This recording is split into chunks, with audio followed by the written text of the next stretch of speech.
बेफोर खोथाखौ लानानै आङो एसेबो माने गोसोआव बेबायदि आंनियाव साननाय फैयाखै।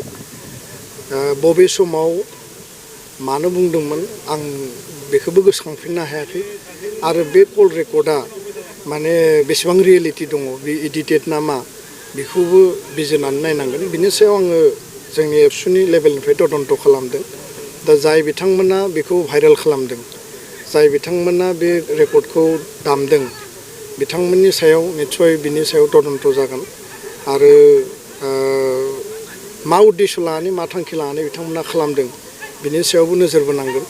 बबेबा टाइमाव बेबायदि माखासे खोथाफोर थासारिफोर फैयो जातिनि सार्थआव, इउनिटिनि सार्थआव मालाबा दुलाराय बर' फरायसा आफादा हारिखौ जोङो खौसे खालामनाय, हारिखौ जोङो बजबनाय आरो राइटखौ राइट रंखौ रं जोङो बुंनायनि थाखाय हाबा मावबोनांदों। दा बेखायनो बियो गोजाम अडिअ' जानांगौ, खिन्थु बेयाव माखासे एडिटेड फ्रेक्सन दङ आरो दिनै माने कम्पिउटार बा नोङो माने मा दिनै एआइनि आर्टिफिशियेल इन्टेलिजेन्स डिजिटेलनि जुगाव गोबां बेबायदि एडिटेड जायो।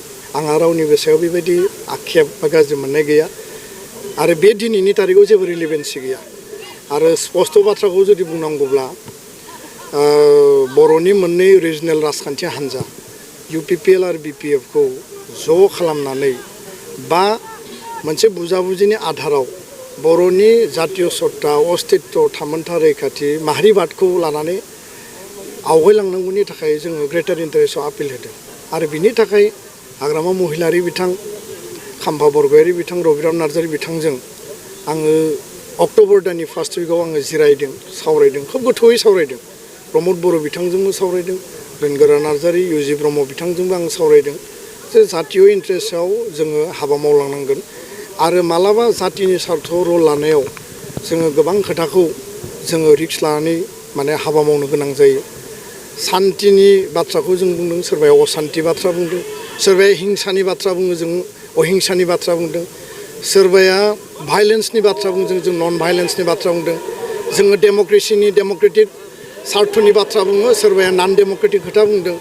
दा बेयाव मा उद्देश्य लानानै बे खोथाफोरखौ बुंदों बेफोर भाइरेलजों बेफोर माने भाइरेल खालामनानै सोरबाया गाज्रि खोथा लिरोबाबो, सोरबाया गाज्रि भाषा बुङोब्लाबो, आंखौ सोंखारियोब्लाबो हारि दानायनि थाखाय, हारिनि सार्थनि थाखाय एकर्ड इमप्लिमेन्टेसन, सान्थि गायसननांगौ, एनडिबिनि जेंना जेंसि सुस्रांनाय, बिथांमोननि केस, बिथांमोननि जेलाव थानाय जोंनि बिदा फंबायखौ लाबोनांगौनि थाखाय भारत सरकारजों, आसाम सरकारजों नेसनेल जि मोनसे कमिटमेन्ट दङ बिनि आधाराव जि खामानि मावनांगौ बेखौ एबसुआ एक बिन्दुबो दोरोदा।